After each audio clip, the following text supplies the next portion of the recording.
Good morning, this is the Eager Beaver Show. You are listening to a True North Eager Beaver Media Podcast.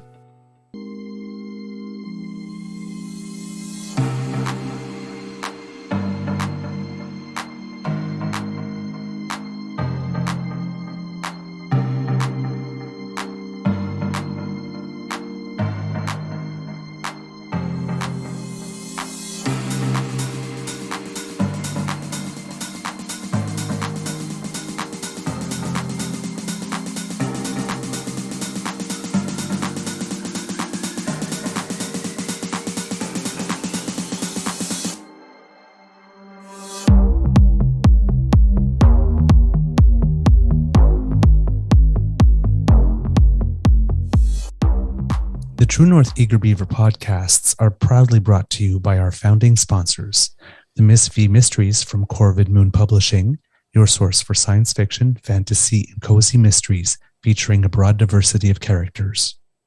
CanadianTarot.com, your uniquely Canadian online eclectic tarot community and forum, and The Pepper Master, hot pepper sauces made from fresh farm ingredients to thrill your taste buds and expand your mind.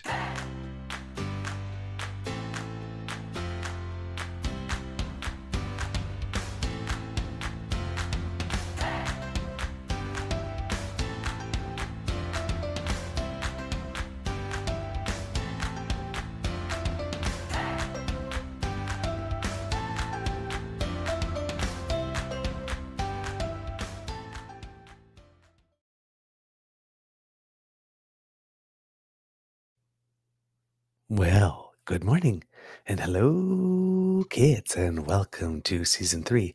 And I am going to guess, because I really don't know, episode 230 of the Daily Beaver Morning Show here on the Crier Media Network.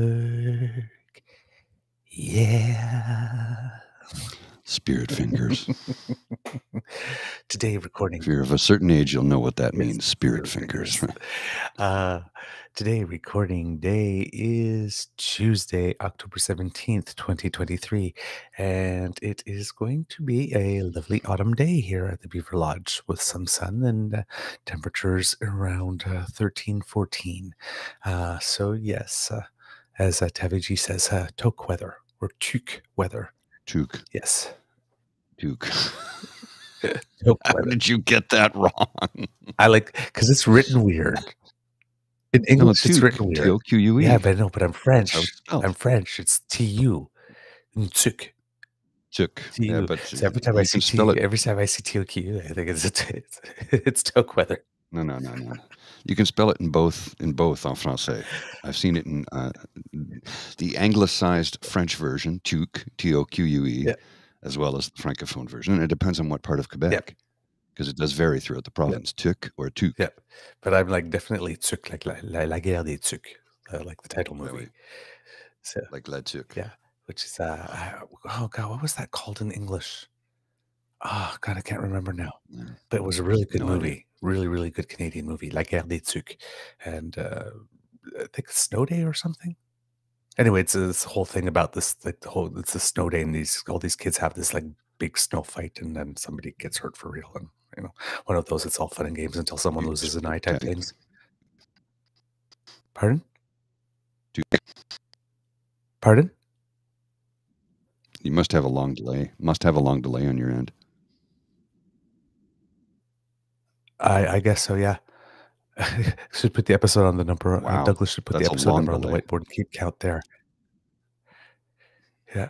Hmm. All right. I'm gonna pop out and pop back in and see if that fixes it. Yeah. You do that because this delay is like really bad. It's 5-7 seconds or something, which is never pleasant. It's hard to have a conversation when the delay between my voice and what he hears is like 5, 6, 7 seconds. It's like I'll say it, and then there's a long pause until you respond, and that's no way to do a show.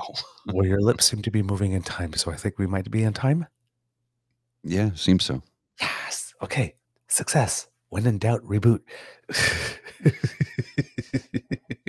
All right. I'm your host, the Eager Beaver, pronouns he, him, hey, Mr. Beaver A. And thank you goes to our sponsors, the Pepper Masters, the Pepper Master, singular, the Miss V Mysteries from Corvid Moon Publishing, and CanadianTarot.com. Today we have a little nibble for you. Let's say hello to Mr. Grizzly and ask him how his mental health is doing today.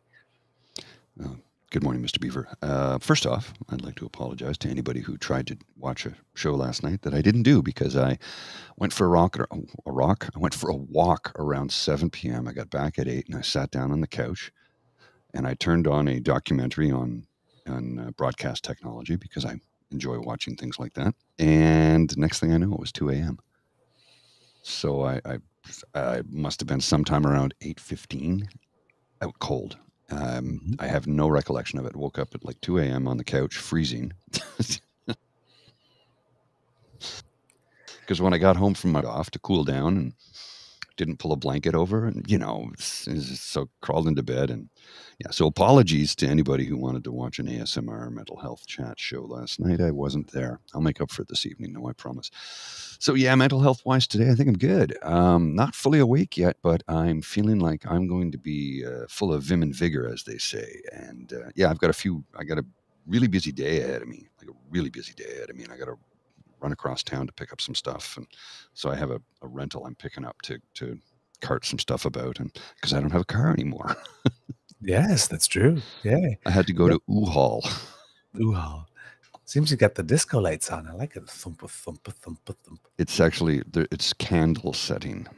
It's supposed to be candle setting, but it looks more like a disco. Yeah, I'm not pleased. All right. I'll change it up. All right.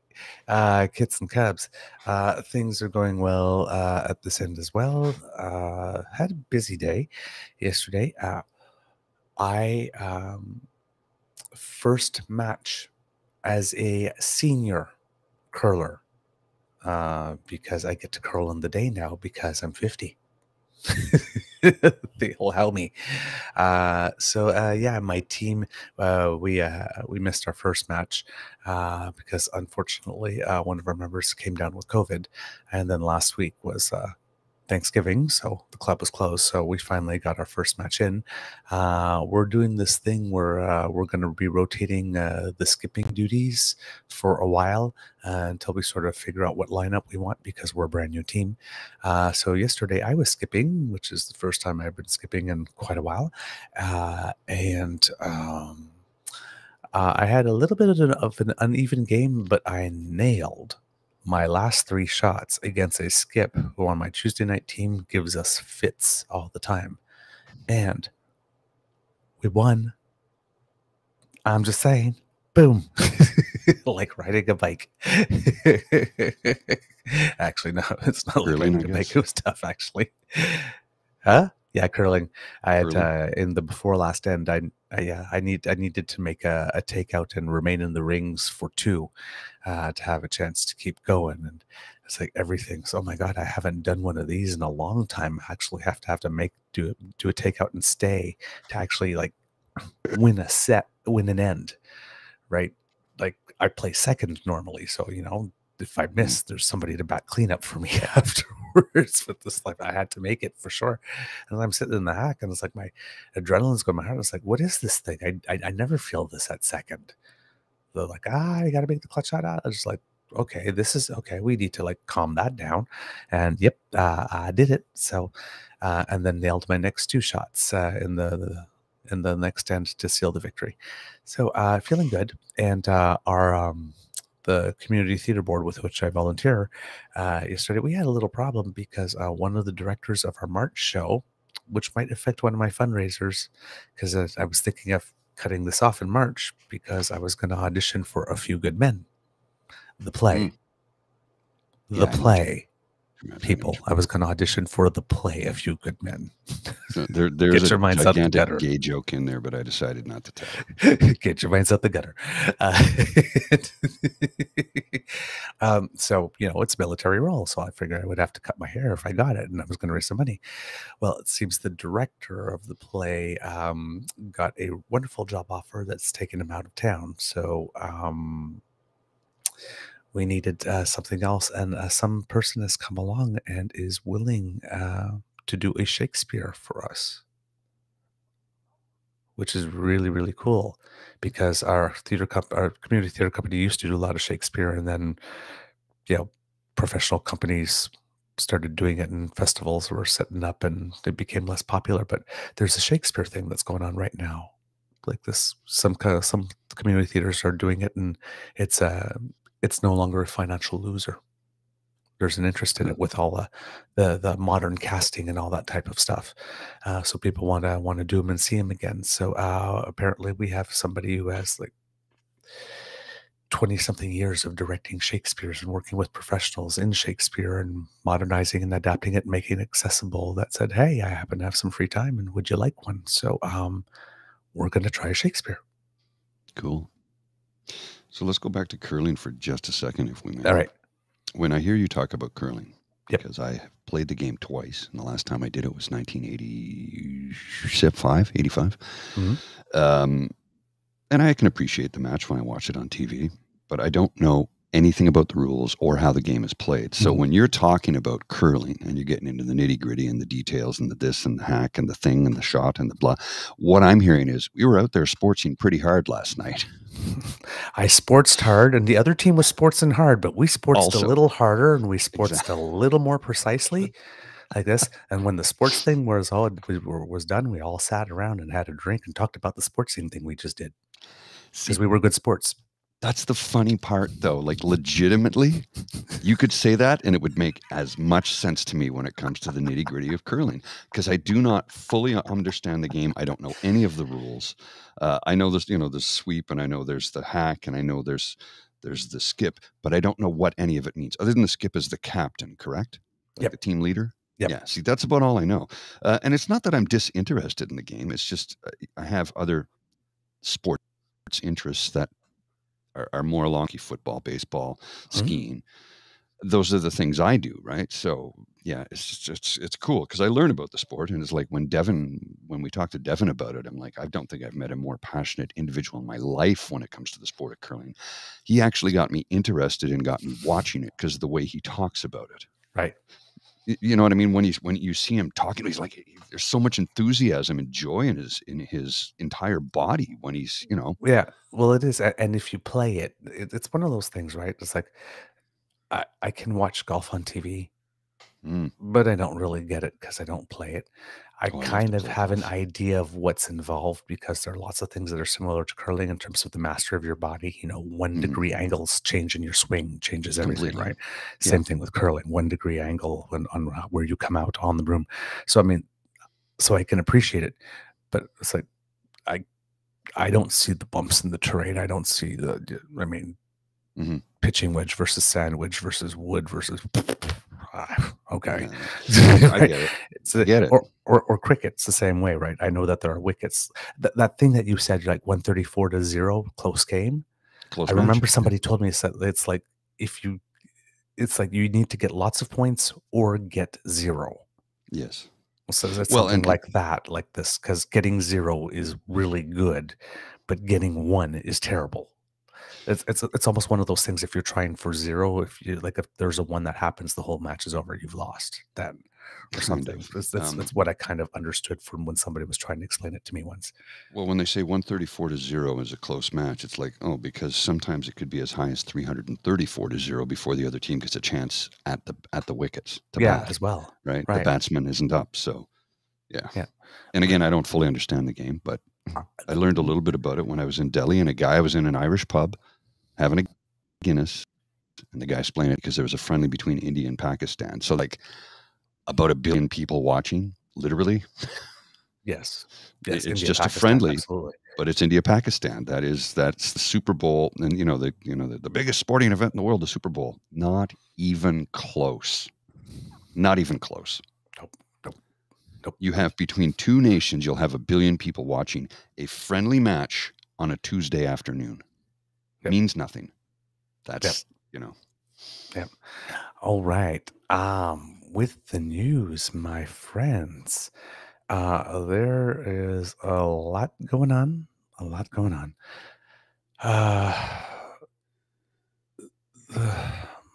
the things that I would like to talk about is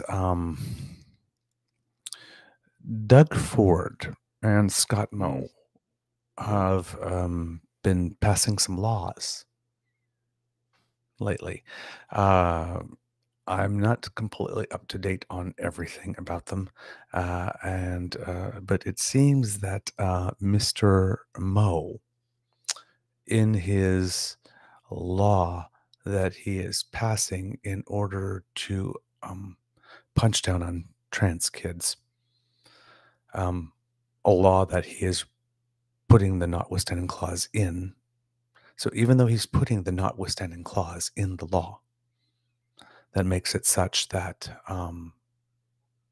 even though this case is before the courts and the court is going to rule on the case, so we will get a verdict on whether or not this is constitutional. But then the judge will probably have to say, since the notwithstanding clause has been invoked, well, this judgment is pretty much moot. Now, the invocation of the notwithstanding clause expires automatically after 5 years, unless someone reestablishes it.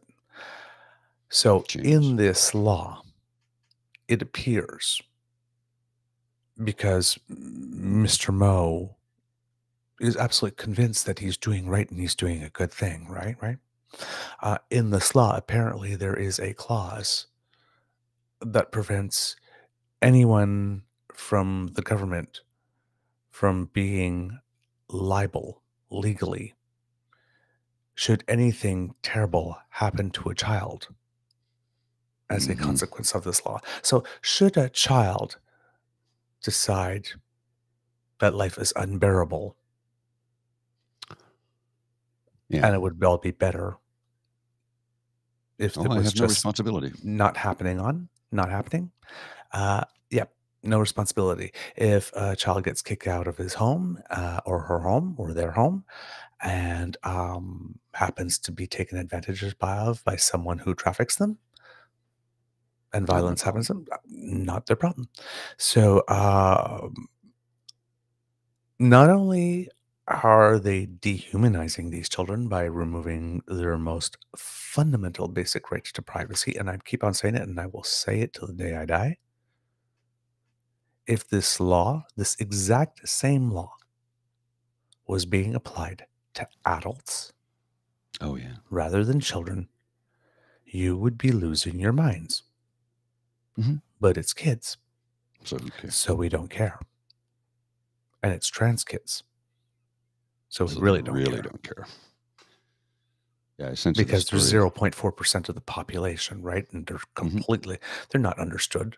They're a new thing. I was listening to Beaver the Fifth Column. He's making this point. It was something I wanted to say, but he made it so much more eloquently.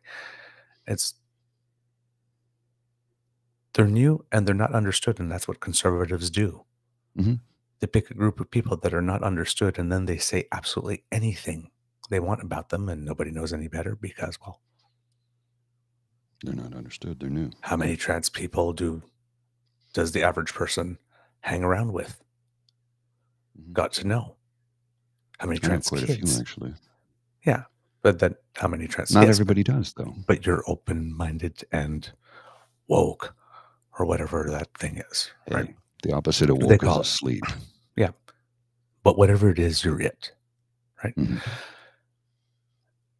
The fact you do not understand something does not mean that you have to fear it or crush it. But apparently, to Premier Moe, it does. So why do I have the feeling that Moe is one of the Three Stooges? We just need Larry and Curly. I guess Curly would be Doug Ford, and who would be Larry? I don't know. Pierre Blaine Higgs. Blaine. Yeah, I suppose. Yeah, there's Larry, Curly, and Scott Moe. Or he's Shemp. Fourth. Nobody wants to be Shemp. So yeah, here's the thing.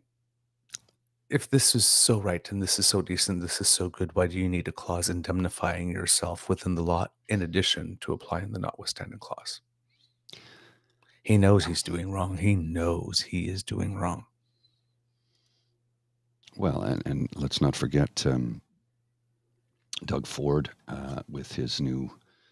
Did I send you the link to that? I thought I sent you a link to that. Let me just see if I can open it up here. Yeah, I did. I did send you a link from Colin DeMello.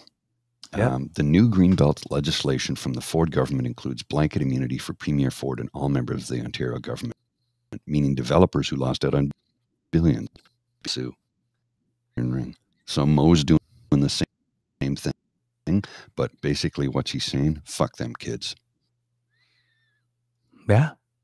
Just horrendous. Fuck them kids. And if anything bad happens to them, he's actually in this law. Not my problem. Scott Moe has granted himself additional rights while removing them. Of course. He's granted himself the right to crush kids, and he's given himself the right to completely indemnify himself of any consequence should anything terrible, including loss of life, either by their own hand or someone else's.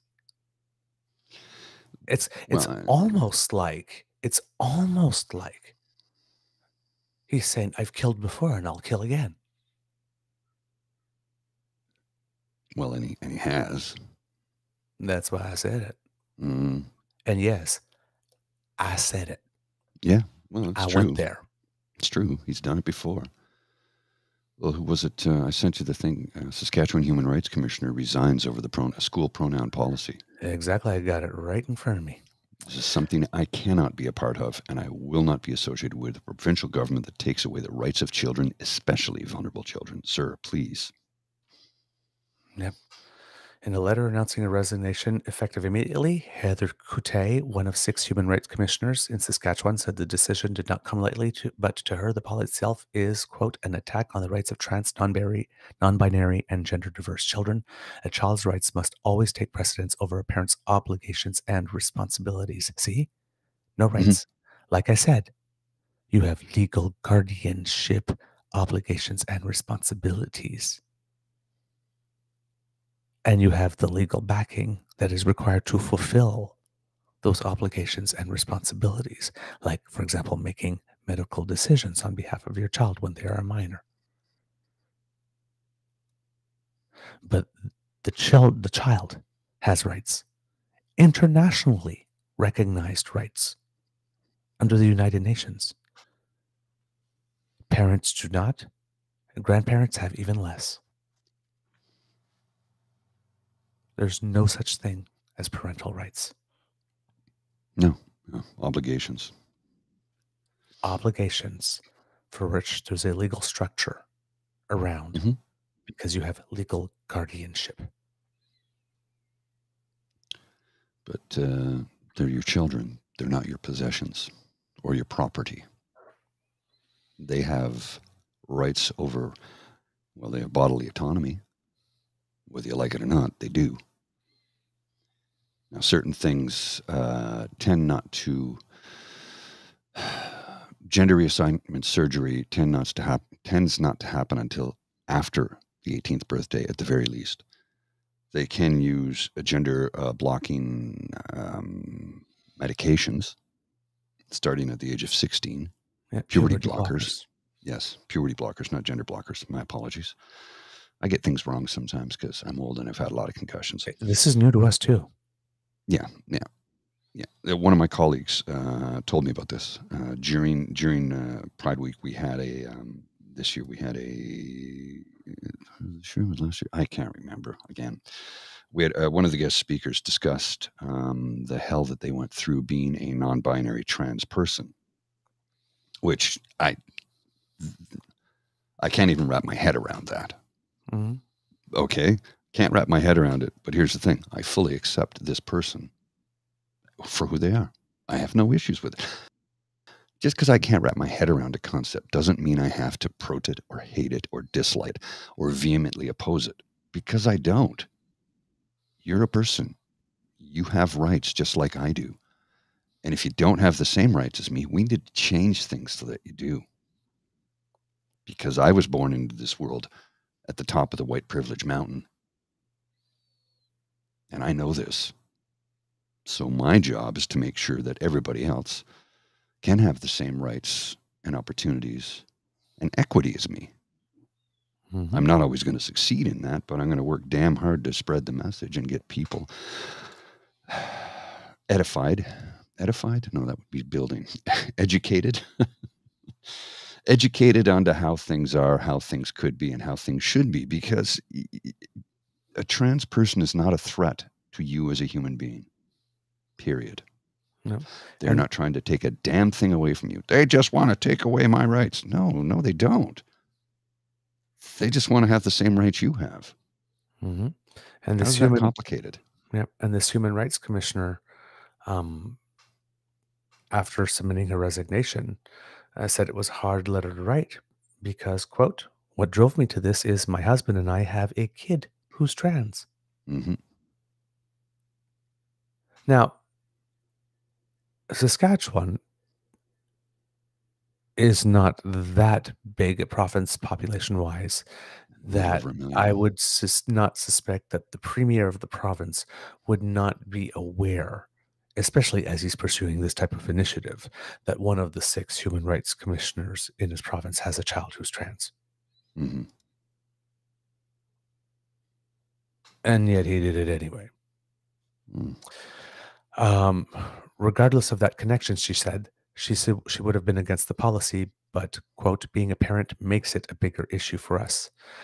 Kuttai said she remembers seeing her son struggle, seeing how he wrestled with coming out, even though he thought his parents would be supportive. Quote, "I can't be a good citizen of this province. I can't be a commissioner that defends human rights. I can't be the mother, a good mother, to a trans kid if I just sit by and let this happen." I have so much respect for you. Yeah. Yeah, definitely. Kuttai was appointed to the Saskatchewan. Walking the talk. Following their convictions.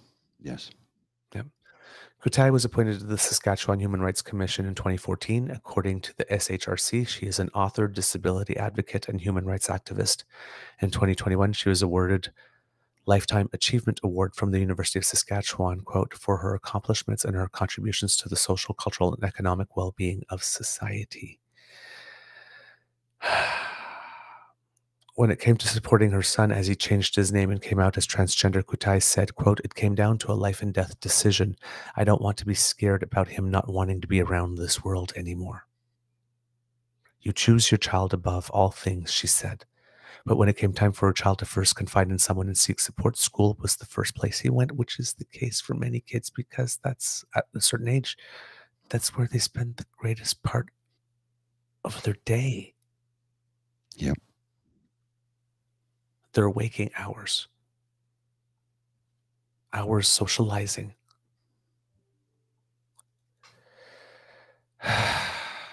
"If they don't feel safe there, I don't know where they can go," Kuttai said. "I hate to think of what would have happened if he had not had that support." In her letter, Kuttai said, "This, quote, is something I cannot be a part of," like you said, Mr. Grizzly here. "It's something I cannot be a part of, and I will not be associated with a provincial government that takes away the rights of children, especially vulnerable children." The leader of the opposition in Saskatchewan, Carla Beck, speaking Monday afternoon, recognized Kuttai for her courage while calling upon the government to pause its implementation of the bill. Quote, "This is a province that once led the country when it came to human rights. The first Bill of Rights was here in Saskatchewan in 1947. Today, unfortunately, the province is going to make news because of this government pulling us backwards. It's time for sober second thought. It's time to pull away from their agenda to ram through this bill as quickly as possible." The policy, Bill 137, specifically uses the notwithstanding clause with respect to sections 4, 5, and 13 of the Saskatchewan Human Rights Code. So they're not only violating the Canadian Human Rights Charter, but their own provincial one as well. The clause has historically been a rarely used provision of the Charter that allows governments to override certain sections of the Charter rights and freedoms for up to 5 years, as I mentioned earlier. Kuttai says the policy puts teachers in a position where refusing to call a student by their preferred pronoun and name is tantamount to bullying, saying it can cause harm to the students. Quote, if this proposed legislation is enacted using the notwithstanding clause, Saskatchewan will no longer be a place that takes care of all its kids, she wrote. I cannot tell you the depth of my disappointment in the government I have worked for and supported for the last 9 years. Wow. Pretty heavy duty. Yeah. Yep. And in New Brunswick, it has not been decided yet, but it looks like Premier Blaine Higgs is looking at maybe calling a snap election early. They're not scheduled to go before sometime in 2024, I think October, November. But he's basically doing the I can't govern like this kind of thing. And I need to go to an election. Now, according to polls, it seems that the Liberals and the Progressive Conservatives are actually neck and neck. Last time I checked with 338, they were both at 38% in the polls, but it seems that just the distribution of the vote makes it such that it favors Conservatives at the moment. I believe in New Brunswick, it's MLAs as well. Trevor Holder, who we talked about because he had stepped down. I'm not sure from if it was from cabinet or caucus. Yes, he stepped out from caucus. He's sitting as an independent now. Made the point that we really there's no need to go to an election now, especially like on this issue, and that he's not going to be very supportive of this stunt. But yes, it seems that maybe Mr. Higgs sees it in his interest to go earlier on an election before more people have a chance to actually be brought up to speed on what it is that's attempted to be done here. So we'll have to watch for that. But yeah, interesting that premiers are writing laws in a very conflict of interest way to indemnify themselves. Now, you see with the Doug Ford thing, if that law makes it such that we, the people, cannot be sued for his screw up, that's one thing. If it makes it so that he cannot be criminally charged should the RCMP discover anything, that would not be okay. I would assume. God, I hope it's not written. That it's only for civil things and absolving the state and not the people as individuals. But if that is the case, that it's preventing the government itself from being sued, again, I don't trust Doug Ford further than I can throw him, and I can't pick the man up. Can't even lift him off the ground. And I cannot believe that there is a scenario in which Doug Ford is not going to try to do through another route that which he could not achieve through the first route. Because there are some people that were expecting a windfall. Oh yeah, and they're not getting it now, so that's not going to work well for Dougie. So he's pissed off the wrong guy. Again, pardon my language, but watch this fucker like a hawk. Because he's going to be trying to move a lot of wind on a lot of subjects to try and create a little dust cloud so we don't see what's going on with this hand as he's doing something with this. Dougie the magician. Don't look at what my left hand is doing. Just focus on the right one. This guy. All right. Do you have anything, sir? I did have something here I wanted to put on the screen. I'll put it on the screen and I'll read it because it's a bit of a long-winded diatribe, but it sums up exactly who Pierre Poilievre is. Okay. And it's on the screen there now. Current Conservative Party leader Pierre Poilievre has become highly capable and adept in practicing some of the worst aspects of the human character and human behavior during his political life. As a career politician who has never held a job outside of politics, he has demonstrated that he is an enemy of compassion, empathy, and progressive values, unless faking these qualities helps to advance his political agenda. He has shown himself to be a liar so capable in his ability to deceive that he has elevated this flaw in human character to the level of a moral principle in the way he practices politics, and in the process has gathered a following who believe he is their political savior. He lacks any semblance of grace or hopeful and progressive vision for a diverse, pluralistic, and inclusive nation, instead choosing to coddle and embrace within his political tent racists, white supremacists, Islamophobes, anti-Semites, homophobes, and transphobes, while saying he is against the hateful ideologies these people embrace. While speaking out against, in quotes, elites, he very conveniently omits the fact that he has never held a job that wasn't paid by the taxpayer, and that he is among the top 1 percentile of income earners in this country, with a current annual salary of $287,400, and that his publicly paid salary has turned him into a multimillionaire. That question, is he a multimillionaire? I don't know. I've never been able to confirm that.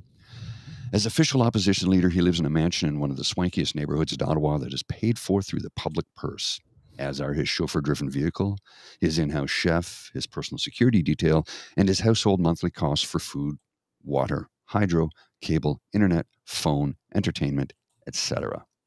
Poilievre is aggressive in his temper, high-handed in his ordinary behavior, and has viciously attacked those who oppose or even question his far-right political vision for Canada.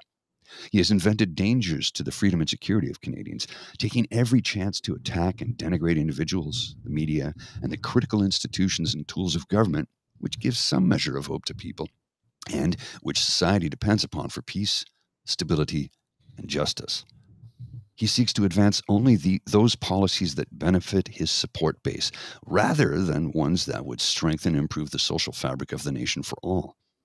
He uses extreme rhetoric, manipulation, and gaslighting to enrage people, catering to their worst instincts in order to obtain their political support. His promotion of policies that would benefit the privileged and powerful at the expense of those who are not, that would cater to selfishness and greed and the worst aspects of human nature, all the while fighting against government programs that benefit those in the bottom half of the socioeconomic ladder, shows his total disconnect from the needs and concerns of the vast majority of Canadians who don't have the benefit of living his extremely privileged life. A former Conservative staffer said of Poilievre after he became leader, whereas former Conservative leader Andrew Scheer was bland and completely lacking in charisma, trying to make up for it with a sort of dull, inoffensive affability. Poilievre's demeanor is so petulant and repellent as to cross the line into anticharisma. His unlikability is so reliable as to actually constitute a talent of its own, if one could monetize irritation. Poilievre seeks to sow social and political instability and chaos in order to ride the tempest he has created to political victory. Such a person is no leader, and so every effort should be made to defeat this man, because in the end, he, like his role model Donald Trump, is merely someone who lusts for power and cares little for the needs of the vast majority of Canadians, who don't share his regressive worldview and would suffer were he to be elected Prime Minister. That last line is something I've been saying repeatedly. Mm-hmm. He does not want to govern. He only wants power. Mm-hmm. This man is dangerous to democracy. Mm-hmm. Definitely is. That's that staffer that used to work for him, because that last paragraph was that the meme that goes around, the Anticharisma. Oh, yes. Oh yeah, no. He's a piece of work. I keep on saying the more you to know him is not to love him. It's more to loathe him. So hopefully he will be given enough time and enough rope so that people get a really, really, really good sense of who it is that he is really. Do we have time for some tidbits, Mr. Weasley? Quick ones, yeah. I got to get going, though. I got to get into the office shortly. I have a really big day ahead of me. Okay. Got that delay again. Let's have some Giuliani news.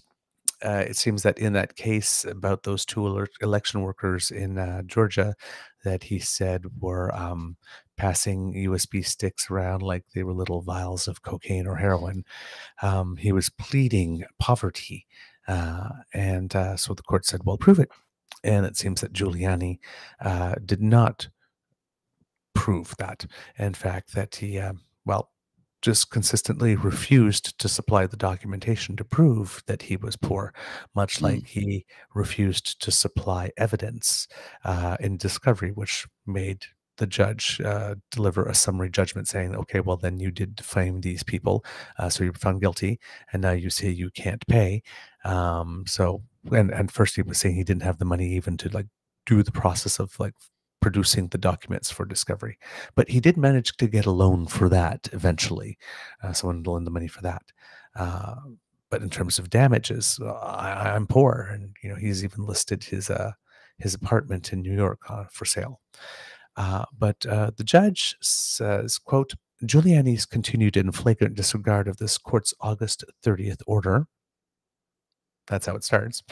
The jury will be instructed that it must, when determining an appropriate sum of compensatory presumed and punitive damages, infer that defendant Giuliani was intentionally trying to hide relevant discovery about the Giuliani business finances for the purpose of shielding his assets from discovery and artificially deflating his net worth. Then his attorneys, quote, his attorneys will be stopped from, quote, making any argument or introducing any evidence stating or suggesting that he is insolvent or bankrupt.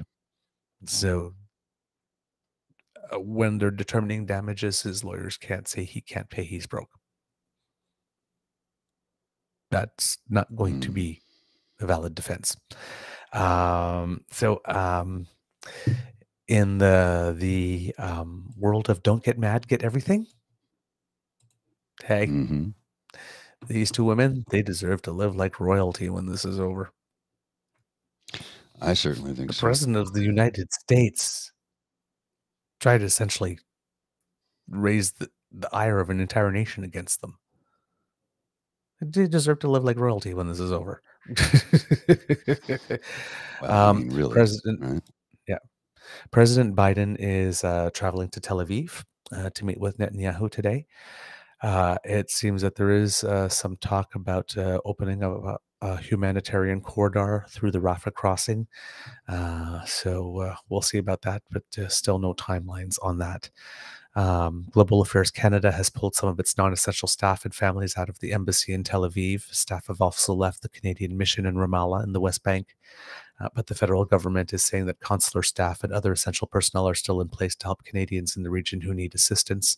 And more than 10 planes now have flown people out of that area to Athens, from which then people make their own way home. Putin today is in Beijing visiting with Chairman Xi to participate in the 10th anniversary celebrations of the Belt and Road Initiative, which is a multi-billion-dollar project that China has going on that involves more than 150 countries with the goal to align the non-Western world closer to China through large-scale investments in infrastructure. And then the Supreme Court of India has rejected a bid to legalize same-sex marriage in the country. It was a 5-2 decision. The Chief Justice stated, quote, this court cannot make law, it can only interpret it. It can only interpret it. The institution of marriage has changed. This is an incontrovertible truth, yet it is also important to take note of the fact that these changes were brought about largely by acts of parliament, of the legislatures, and the states. Now, the IDU, Modi government, of course, opposes same-sex marriage, saying it is not compatible with the Indian concept of family, as if we needed another case to dislike this guy. So the court says it should be left up to the parliament. The government says legalization would erode the country's traditional values. There were two justices that disagreed on certain key issues brought up in the hearing, such as the right to adoption. They thought that should be allowed, but the court is unanimous in saying that it's not in their power to legalize it, that should be up to the parliament. the court did, though, specifically say that the rights of the community should be protected, and they accepted the government's proposal to set up an expert panel to grant more rights to the LGBTQ community. So it doesn't seem like they're totally wanting to hate on the community, but it's almost like Canada was before we had it, right? It's like, well, why not civil unions? Isn't that good enough? That separate but equal type thing. Right. Right. So it seems that there's more rights that are going to be granted, just not that one, the ones to adoption. So yeah, the community says, of course, that they're hurt, they're heartbroken right now. If the ruling had gone the other way, India would have been only the third Asian country to legalize same-sex marriage. I know that one of them, I believe, is Taiwan, and I do not know what the other one is off the top of my head. My guess would probably be Thailand, but I don't know specifically. But there you go. Just some news. Oh, yes. And in the United States, because that speaker thing has gone crazy, Steve Scalise won the nomination from his party to be speaker first, but then didn't have the votes. So he stepped aside.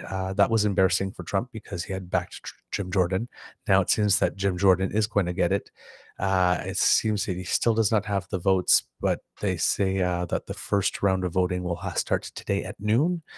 They're saying it will not go 15 rounds like last time before he gets it, but he still has to flip some people in order to make it there. There's another guy called McHenry that apparently seems to be trying to present himself as some type of consensus candidate if things go wrong. But yeah, exactly. Kuttai, if Jordan wins, oh my God, it's gonna be a mess. Oh yeah, it's gonna be a mess. All right, Mr. Grizzly, do we have a show? We do, sir. We do. All right, kits and cubs. That's the end of this episode of the Daily Beaver Morning Show here on the Crier Media Network. We hope that you love listening to us because we love making this for you, because sharing is caring. Please, please, please, please share the word about our show with all your peeps and poops, because we love the way you care about us. Thank you. Because democracy is something that you do, please write your media to let them know you demand better, and write your MPPs, your MLAs, your senators, your city councilors, your school board trustees. Write everyone. And trust me, writing matters. You would be surprised, but it does matter. It works.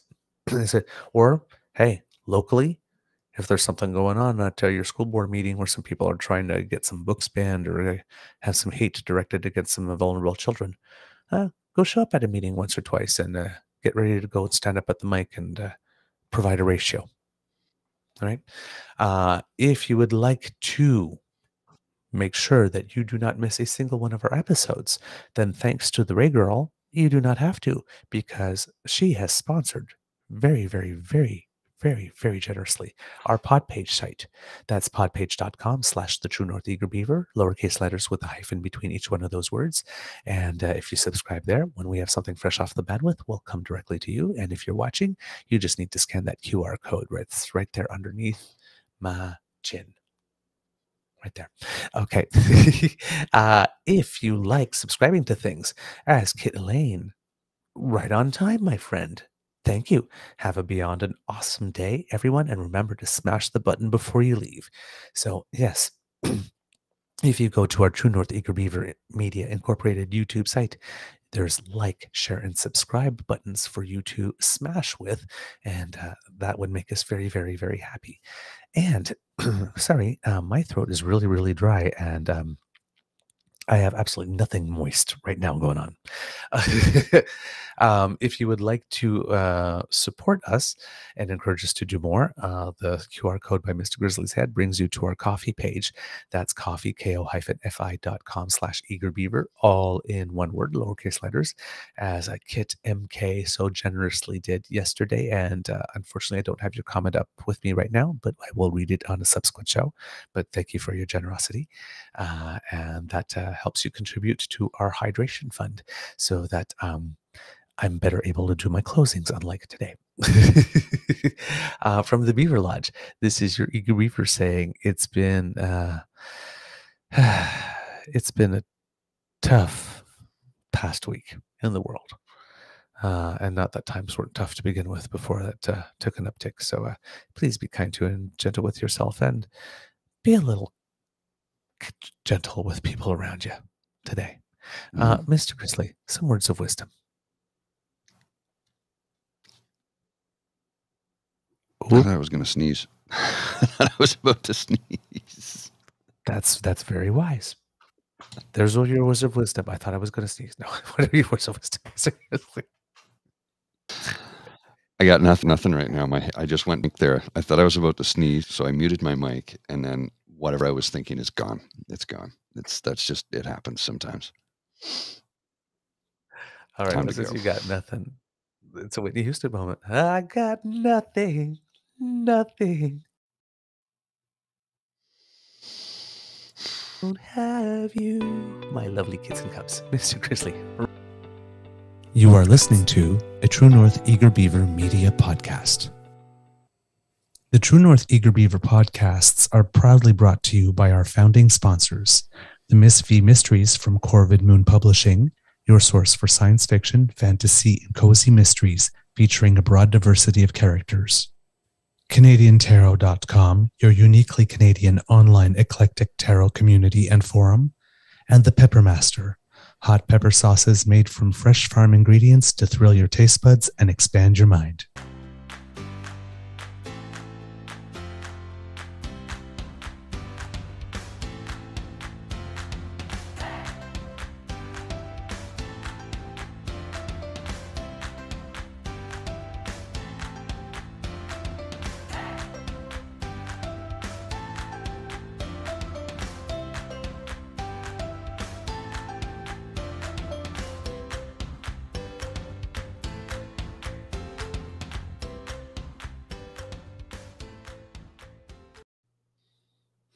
And for the listeners at home who listen on podcasts, we're sorry that it's been taking a while to get them out to you. That's my fault. I'm the one that's been really, really busy. But I finally got all the descriptions into Mr. Grizzly, so hopefully you will be getting them soon. And thank you for your patience. Later today, promise. No, it's not Mr. Grizzly. It's me. I've been the slow one. It's all right. Bye, everyone. See you.